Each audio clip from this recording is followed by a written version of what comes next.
Hello everyone, glad to be back. Today is 17th of January, now it's 15 past 10 in the morning Moscow time. I'm Levan Gudadze and this is my first update for the day in which I will share all the main news that are making headlines in Russian media outlets and Russian language pages on different internet platforms for this moment.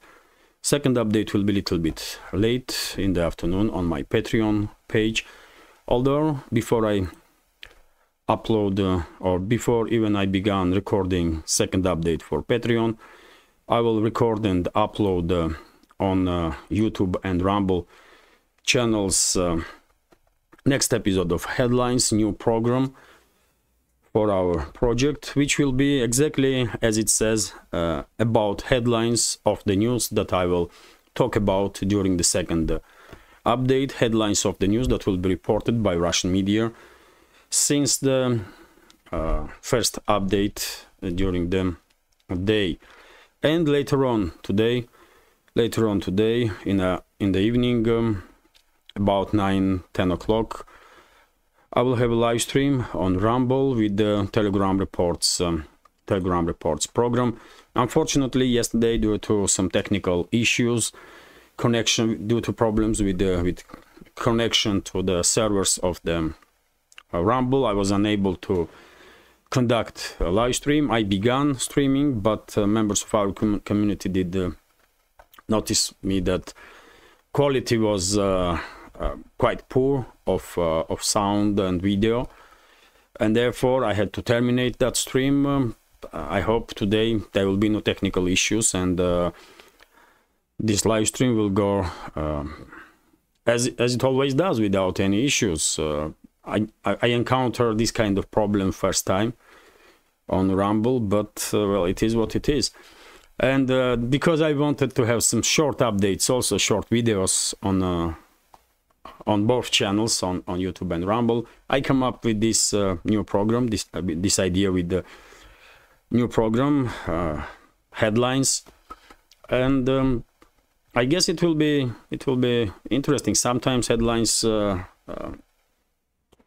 If you go through headlines, you may get good enough understanding of at least major topics that have been discussed in the media. And of course, I'm producing this program in attempt to generate additional interest towards my Patreon page, one of the major lifelines for this project. And of course, I will be glad if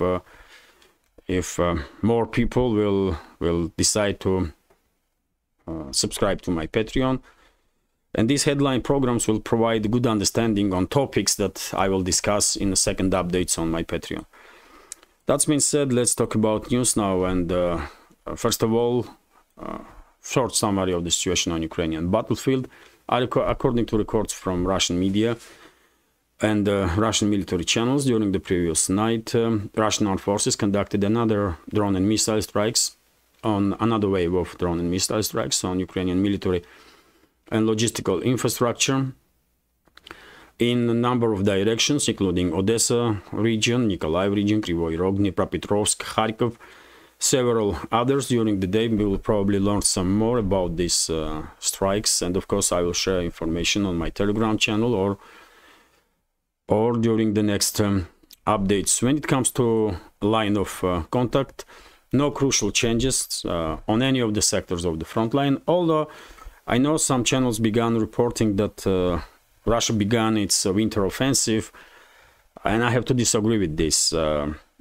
According to reports of Russian Defense Ministry on progress of special military operation, we can clearly see that the number of casualties on part of Ukrainian armed forces increased significantly compared to previous days.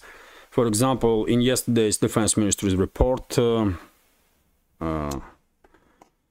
number of casualties did on part of Ukrainian armed forces reach 900, more than 900 military personnel in just 12 to 24 hours.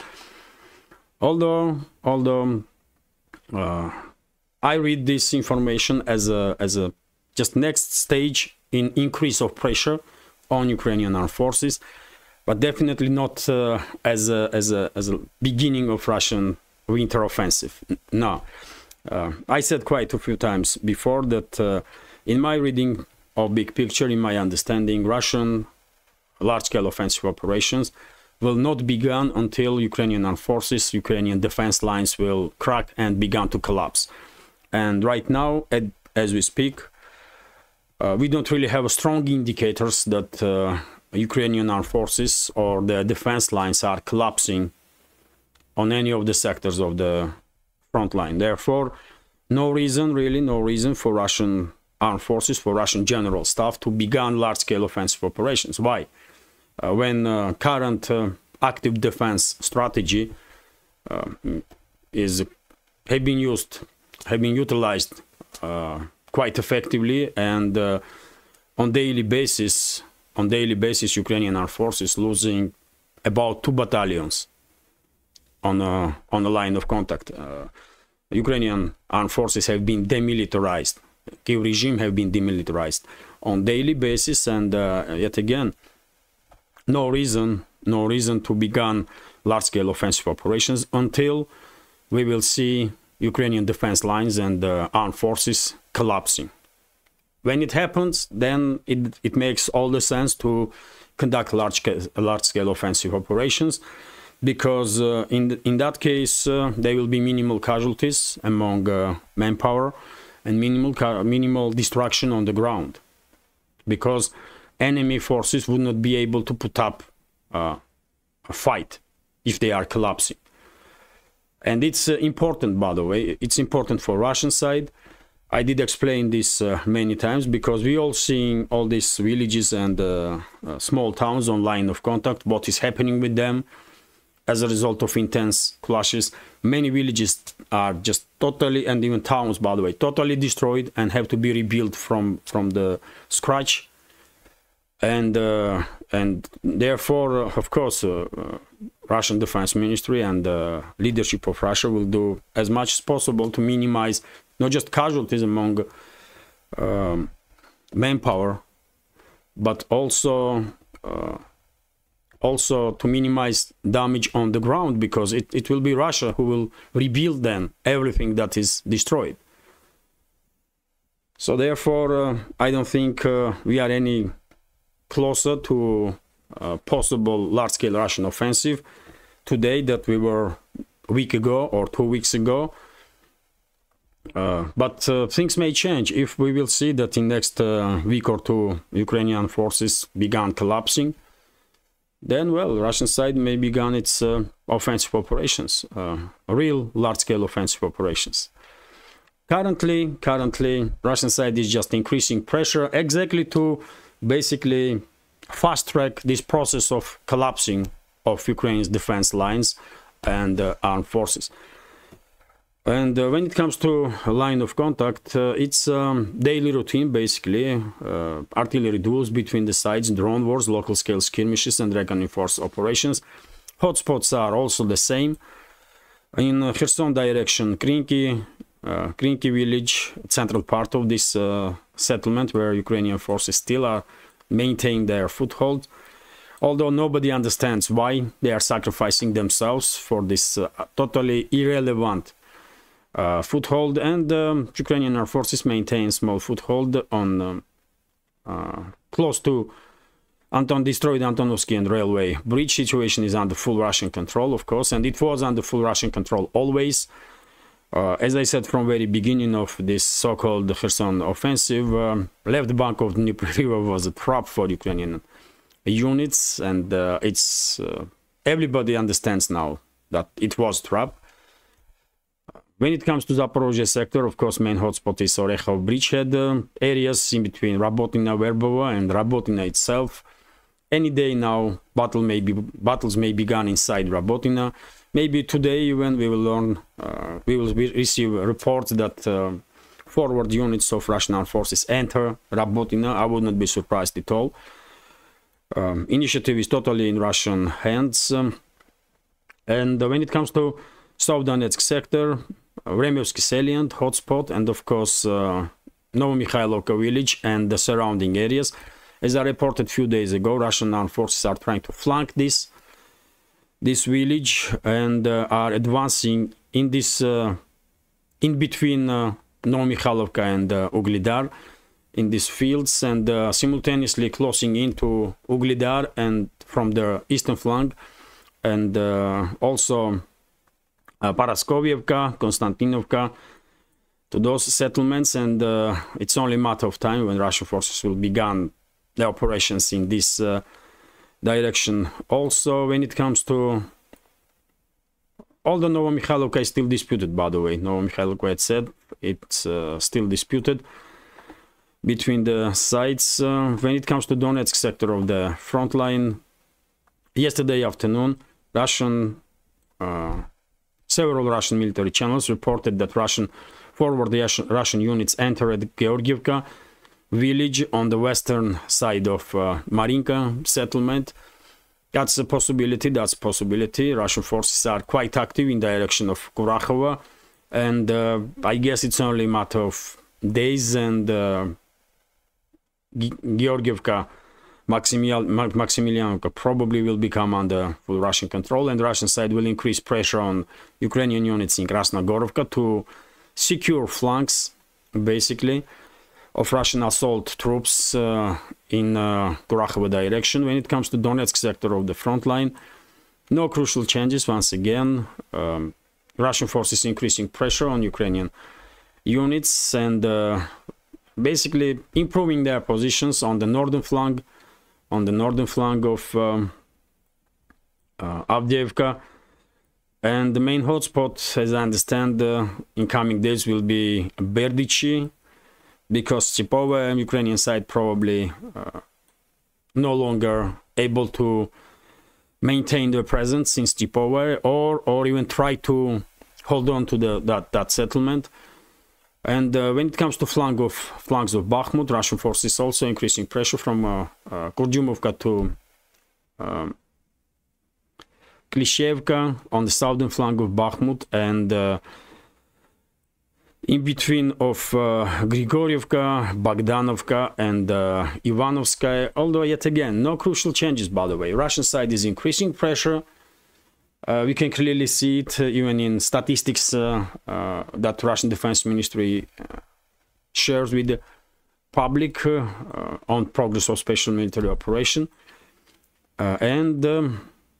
Well, northern sectors of the front line, Russian forces significantly increase activity in Seversk or Krasny Liman direction, let's say this way. And when it comes to Kupiansk, also no significant changes. The main hotspot is still Sinkovka, and quite possible that in next several days we will see Russian offensive in Sinkovka direction, although of course Terny village is also a hotspot, which is Donetsk, Kupiansk sector of the front line, of course. Terny, also this village here, Yampolovka, and Tarskoye salient in general.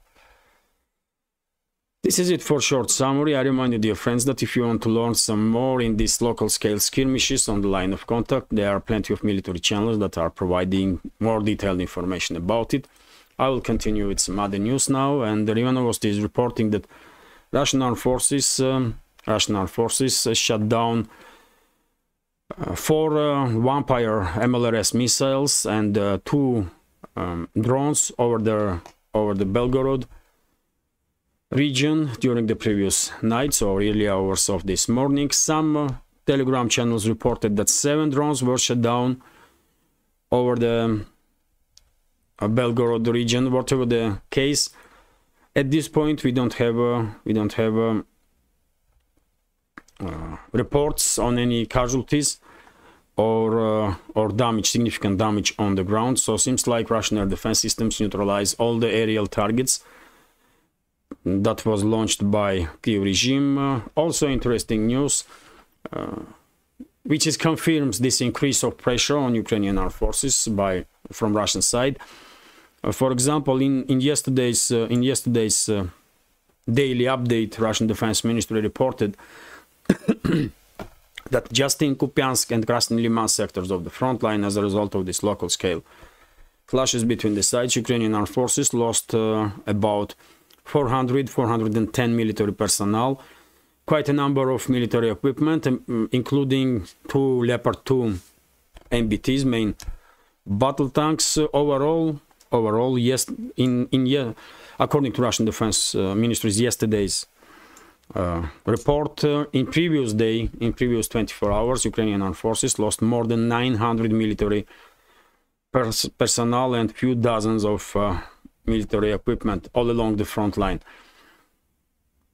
I guess today's report of Russian Defense Ministry on progress of special military operation will also have will also confirm increase in pressure on Ukrainian forces, and maybe casualty numbers among Ukrainian units will be even higher than in yesterday's report of Russian Defense Ministry. Next information is about statements of Stoltenberg in Davos.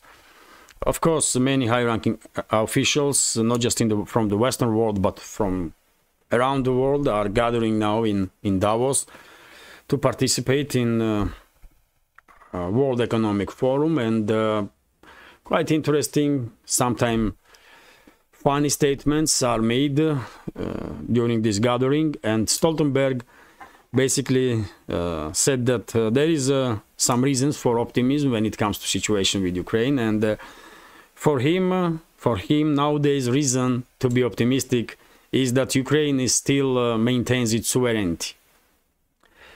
So quite a downgrade of ambitions of in statements of Stoltenberg in regards to Ukraine, isn't it? Just about like 6-9 months ago, very same Stoltenberg was bragging about inevitable defeat of Russia on the battlefield, and he was bragging about this immense success that Ukrainian counteroffensive gonna have, and so on. But now Stoltenberg is happy enough that Ukraine still exists as a quasi-state. Okay. It's I mean, I don't know how you can call Ukraine sovereign state or independent state when even World Bank recognized, and World Bank is a tool of Western ruling class, of course. But even World Bank recognized that without Western financial aid, the Ukraine will collapse in matter of few months. So Ukraine is definitely not independent. It totally depends on foreign aid and run basically by Washington and London. It's just too obvious. But whatever the case, level of decrease in ambitions of Western ruling class is quite something to observe. TASS news agency. And by the way, on topic of statehood of Ukraine, Russian president did made a very interesting speech yesterday, and he mentioned Ukraine also, and he remembered times when Moscow and Kiev was conducting peace talks in Istanbul in March-April 2022, and well, Putin said that Ukraine had a great opportunity, great chance to end this confrontation, but for whatever reason, we all know what reason is, Western ruling class demanded from Zelensky this conflict to be continued, so that Zelensky did not sign any agreement with Moscow, and Putin called them basically pridurki. Pridurki is idiots are because they are idiots, man. They are fools. Those so-called leaders of Ukraine. They sacrifice Ukrainian society for a geopolitical agenda of collective West or Western ruling class. But what is most important, Putin said that if Kiev continues with the current trajectory, statehood of Ukraine will be questioned. Statehood of Ukraine will end up under threat, and it's a quite clear message, isn't it? Quite clear, the direct message that statehood of Ukraine not just will be, but most likely already are questioned. And you know my take on this conflict. I said many times before that once this conflict will end in Ukraine, there will be no such a state on political map. Russia will control all of Ukraine with exception of western regions. Western regions will be controlled by NATO, by Western world. And Poland, Romania and Hungary will regain control over the territories that used to belong to these countries before Second World War, in case of Poland and Romania, and before First World War, in case of Hungary. But probably there is a slight chance. There is a slight chance that Kiev and surrounding few regions will maintain statehood, will maintain name Ukraine. Although, yet again, it all depends what kind of path Kiev regime will choose. But Putin, in yesterday's statement, quite clearly says that you know, Kiev regime and everybody should think about statehood of Ukraine. TASS news agency is reporting that member of European Parliament from Estonia, Jaak Madison, did basically openly called yesterday to EU member states for sending back about 800,000 Ukrainian men that are refugees in EU, European states. This is not the first time this topic has been discussed in Europe, and I guess during the recent visit of Zelensky in Baltic states, including in Estonia, he maybe asked local government to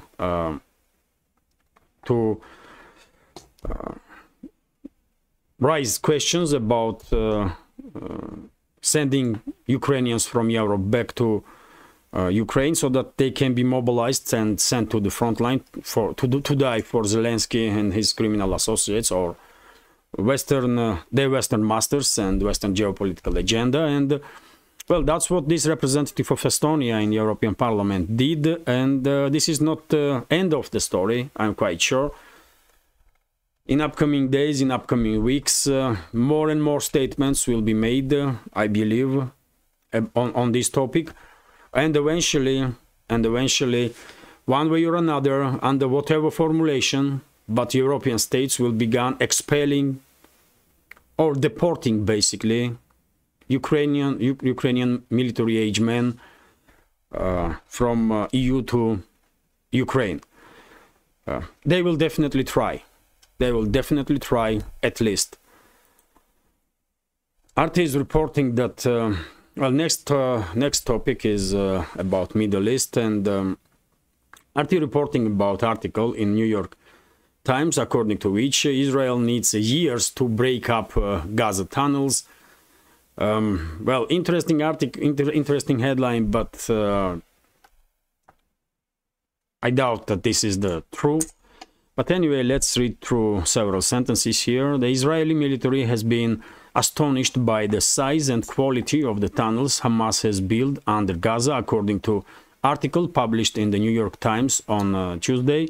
The tunnel network was originally estimated to include 250 miles or 400 kilometers of underground passages and bunkers. Israel Defense Force has since revised these estimates to 350 to 450 miles or 560 to 725 kilometers or more. I don't know, by the way, I don't know. Hamas probably learned some lessons from US war in Vietnam, and they use Vietnamese tactics to dig in and use underground as a stronghold to move around and conduct some surprise attacks. But 560 to 725 kilometers of tunnels, no man, I find it difficult to believe in these numbers. But anyway, let's continue. Two officials who spoke on conditions of anonymity said that there were close to 5,700 separate shafts leading into the tunnels under Gaza. None of their number could be independently verified. However, well, I guess this article is trying to somewhat justify low pace of progress of Israeli armed forces in Gaza by articulating that it's tunnels and it's this and that, and that's why IDF is not as fast in its operations as some may expect. But well, it is obvious that IDF is struggling. It is obvious that IDF is struggling, and many units of Israeli armed forces, Israeli defense forces, have been withdrawn from Gaza Strip to be reinforced, to receive additional weapons and military equipment, because they had heavy casualties during the battles in the Gaza Strip. So maybe IDF was not expecting to encounter such a fierce resistance from Hamas. That's a possibility. But after all, whatever the case, of course, because of the sheer power, military power on side of Israel, it's obvious that whatever time it will take, eventually IDF will manage to establish control over the entire Gaza Strip. If, of course, world community will not intervene a little bit more actively and not press Netanyahu's government to stop hostilities and to begin negotiations with the, let's say, leadership of West Bank. Okay, Netanyahu's government don't want to talk to Hamas. Understandable, absolutely understandable. But why Netanyahu's government cannot talk with the government in West Bank? So let then West Bank's government to take over Gaza Strip and represent Palestinians from Gaza. And whenever situation will be calm enough, let them have election, and whoever will receive votes, and definitely Hamas would not be participant in that elections, obviously. Whoever will receive majority of votes, it will have legitimate rights to represent Palestinians. Fatah or whatever other political organizations are operating in the region. But for now, Netanyahu's government seems like don't even want to hear anything about possible negotiations. RIA Novosti also reports that yesterday, by the way, US and UK did conduct yet another strike on Yemen, according to sources of RIA Novosti.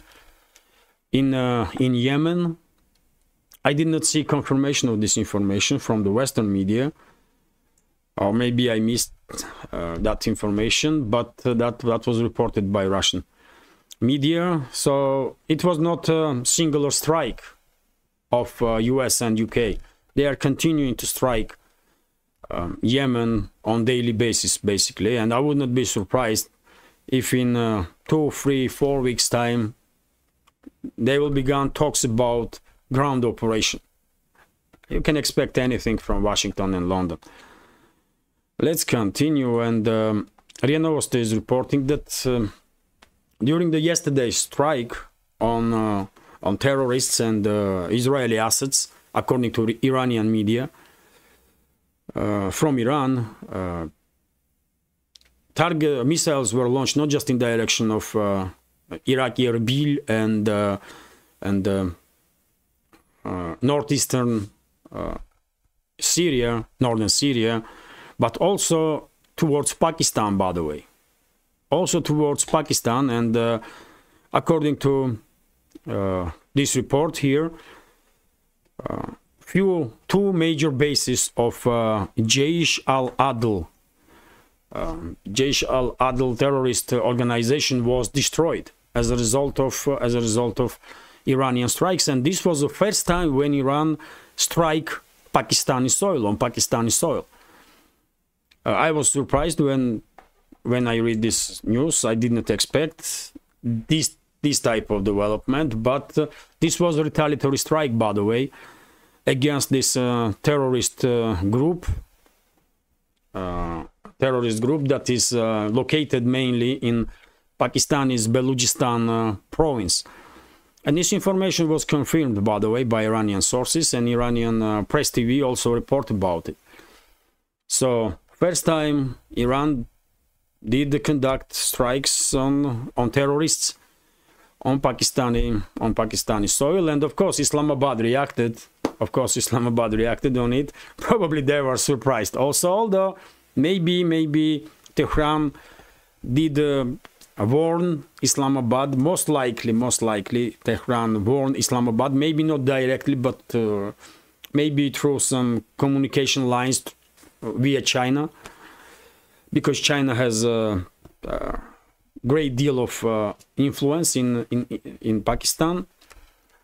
And but whatever the case, even if Islamabad was warned, of course they had to make this pause, that, you know, how dare you, did this. And that's what Pakistan is doing now. Islamabad threatens Tehran with serious consequences. The Pakistani government has condemned an alleged Iranian missile strikes in the Balochistan province on Tuesday, claiming it caused civilian casualties. Islamabad has said it would lodge a protest with Tehran over the unilateral action and violation of its sovereignty. Okay, strong statements, but I don't think Pakistan will engage in any military tit-for-tat action with Iran. It's not in the best interests of Pakistan, for sure. But information is interesting. Information is quite interesting. RT is reporting that India's foreign minister Subramaniam Jaishankar did raise a grave concern with Iran's leadership over the Red Sea crisis and attacks on the shipping routes in the Red Sea.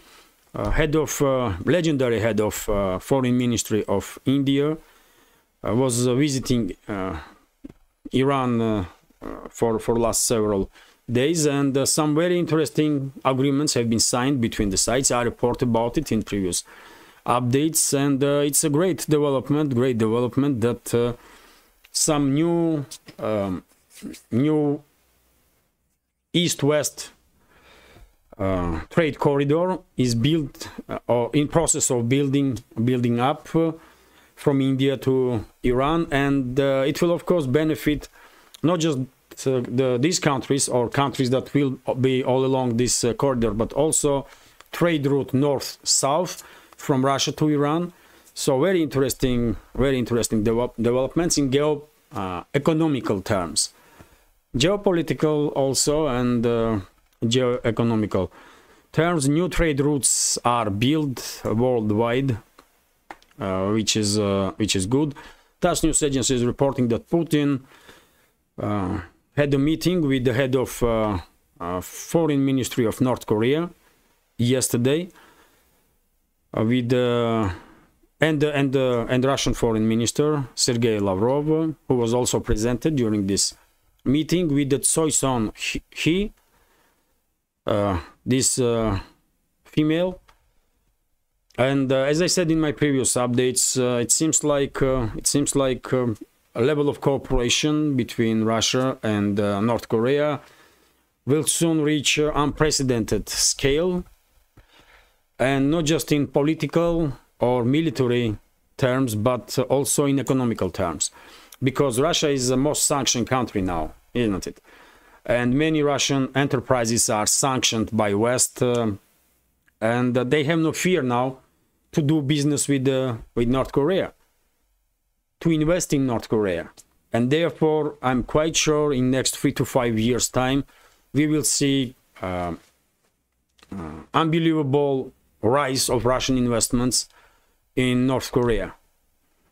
Chinese companies, by the way, China politically, of course, are closer to North Korea, but Chinese businesses are afraid to do business in North Korea, to invest heavily because of the possible Western sanctions. But Russian companies don't give a damn at this point because they already are sanctioned. So they can invest heavily in North Korea and basically become a major economical players there on that market. So it's a new market, new opportunities. So why not to explore this opportunity? And therefore, I believe these recent visits of delegations, of Russian delegations to North Korea and vice versa, and now visit of North Korean foreign minister to Russia definitely indicates that some big changes to happen in relationships between the two countries, which will benefit both sides, 100%. TASS News Agency is reporting that Slovakian Prime Minister did made quite interesting statements, by the way, quite interesting statements in regards to EU. As we all know, some leaders of European countries, some governments in EU are, and EU bureaucracy also, by the way, Brussels, are considering now to terminate voting right of Hungary in the EU because of Hungary's opposition towards continuation of financial aid of Ukraine. And Slovakian Prime Minister Robert Fico did made statement that until he is leader of government of Slovakia, no way EU will manage to take away voting rights of Hungary. Slovakia will oppose it always. And by the way, theoretically, Hungary may be stripped of the voting right if every other nation will vote for it. But even if one other nation is against, then this procedure cannot be formalized. And well, Brussels and some some extremists in the governments of EU member states now are in a quite a difficult situation. Maybe they have to come up with new legislation according to which they can take voting rights of two states simultaneously if every other country is support. And I believe if they will come up with such a craziness, then some other country will emerge and will oppose this, because everybody who has any adequacy in leadership of EU member states, of course, understands that if today Hungary's political rights will be suppressed, then next can be any other country. Any other EU member states can be next. So therefore, we can only applaud to the statement of Slovakian leadership. For now, by the way, I have to admit, for now, despite my initial skepticism towards this new government, I mean, Fico and his ministers are acting exactly as they promised during the recent elections. They are basing their foreign policy and their policies in general on best interests of Slovakia, which is great. More countries we will have with such governments, easier it will be between countries to communicate, easier it will be to predict what to expect. So it's all good. And Hungary, by the way, of course, Hungary already demonstrated quite a number of times that they are not afraid of Brussels or anybody, really. RT is reporting that UK government faces huge electoral defeat. Britain's Conservative Party is slighted for a major defeat in an upcoming general election and could lose around 180 seats in Parliament, according to a new poll, which predicts a significant windfall for Labour's. Published on Monday, a YouGov survey of over 14,000 respondents found that Labour would take a large majority where the elections, if elections were held today. forecasting 385 seats for the left-leaning party. The Tories, meanwhile, would drop to just 169 seats in parliament, well below the 349 currently hold. The results would mirror the outcome of the 1997 general election, when Tony Blair's Labour Party won 418 seats. A polling firm said, well, interesting news in one hand, of course, and not surprising, because UK's economy is not in the best shape for years now. And seems like crisis in UK's economy is only gaining momentum. So society is not happy, therefore, and it's not surprising that they will rethink what or not to vote for current government, for Conservatives. But same time, are Labour Party any different, really? Because if you take statements of these two parties, they're almost similar, you know? They're almost the same. So, you know, of course, UK society will be forced to choose in between whatever choice they have. But me personally, I really don't see any difference. Nowadays, Labour Party is I mean, shadow of a Labour Party that used to be like just few decades ago, not too long ago, just few decades ago.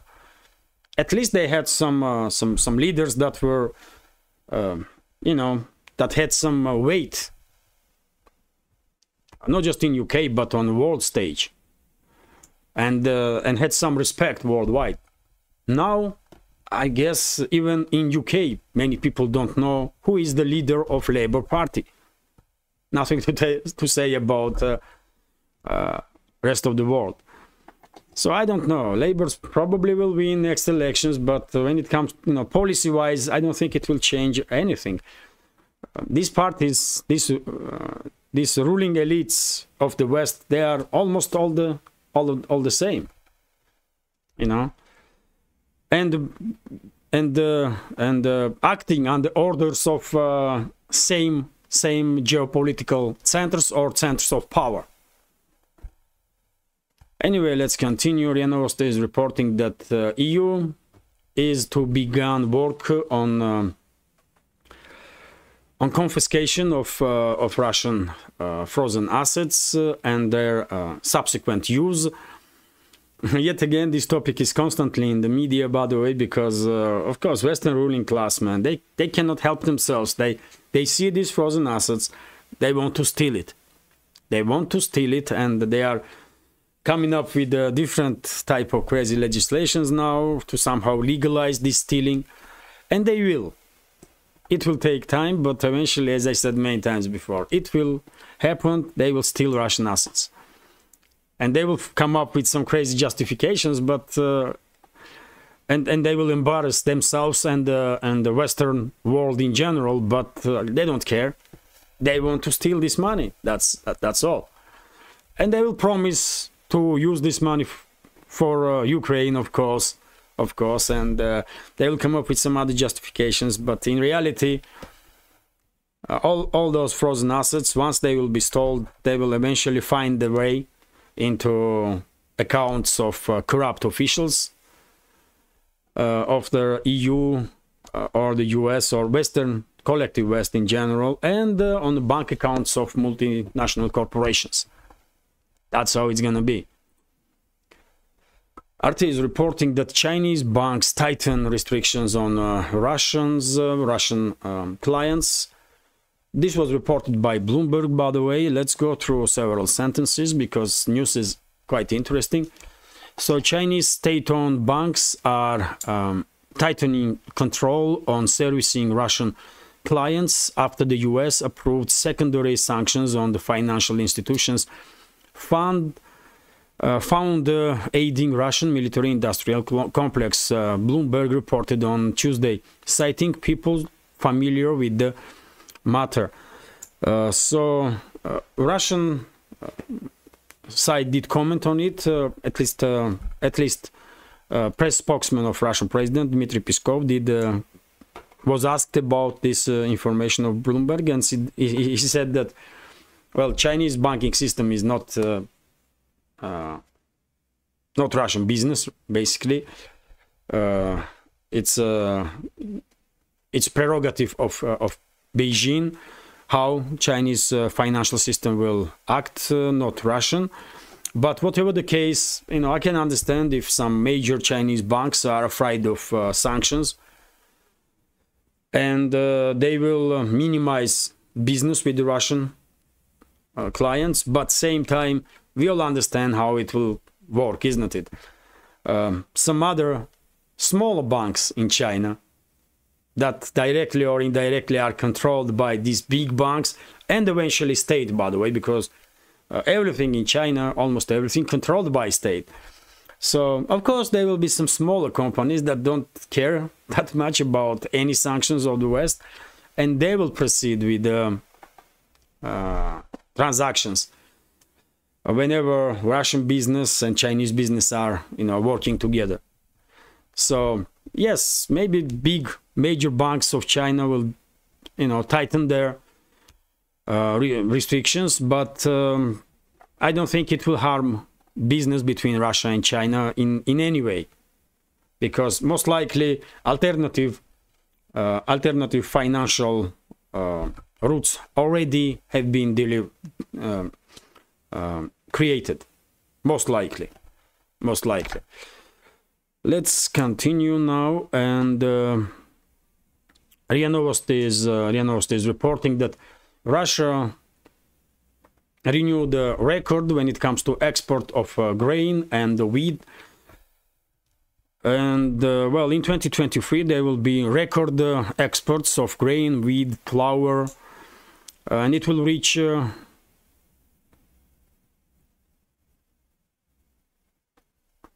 32.7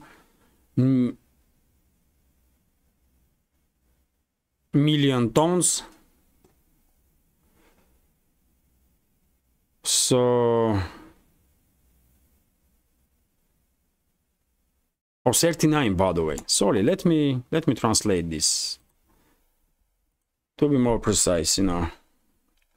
Exports of grain and grain, flour, and so on from Russia, including the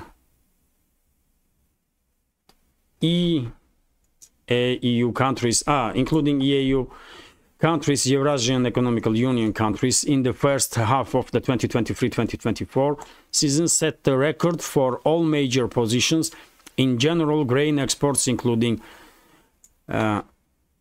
legumes. What the heck is legumes, by the way? Wheat, I guess. Whatever it is, and the flour, according to updated data, amounted to almost 39 million tons. This is 19% higher than the previous maximum of 32.7 million tons achieved in the 2020-2021 season. So, well, quite good information that Russian agricultural sector is doing okay, and are capable of breaking its own record, its own previous records. And well, as I said quite a number of times, Russia has all potential, all possible resources to become a major breadbasket of the world. Russia is one of the major breadbaskets of the world already, but it definitely has a huge potential for growth. And give it a 10, 15, 20 years, and I believe agricultural export from Russia may even surpass revenues from the energy exports. That's how huge agricultural sector may be in Russia. Also interesting news that Russian Central Bank named a number of countries that are now operating within the Russian alternative system, Russian alternative for the SWIFT, This Russian alternative called System of Transferring Financial Data, SPFS. It's almost it's like SWIFT, but Russian version of it. And according to Russian Central Bank, 20 countries already are connected to this system, and I guess in next 3 to 5 years, 10 years, majority of world will be connected with this Russian alternative. At this point, 557 banks are operating within this system. Among them, 159 banks and businesses are from outside of Russia, from 20 different states. So great, by the way. Just a few minutes ago, I did share with you information about the Chinese banks that are afraid of Western sanctions and therefore may tighten restrictions on Russian clients. Well, give it a few years, by the way. Give it a few years, and Western financial system, Western banking system will lose its dominance in the world, and no one will afraid no more of any sanctions from the West, because alternatives are developing, and developing fast. Alternatives of the Western insurance companies, alternatives of Western financial system or banks, and well, it's great. It's great for the world, by the way. It may not be good news for Western economies and Western ruling class, but it's definitely good for the rest of the world that alternatives have been created. And this is going to be last news for today's update. RT is reporting that Russian car production surges in 2023, according to data. So Russian factories produced more than 700,000 vehicles last year in what has been a rapid recovery from the Western sanctions. Russian Deputy Prime Minister Denis Manturov announced on Monday car production in Russia rise by 16% in 2023, with over 720,000 automobiles rolled off the assembly line, according to Manturov, whose remit includes industry and trade. The production and the sales figures represent significant increase compared to 2022, a year marred by Western sanctions that severely impact Russian automobile sector. In 2022, Russia experienced a staggering 67% plunge in car production, with sales slumping by nearly 60% and coming even below 2020, when COVID-19 restrictions meant that many dealerships were closed for extended period of time.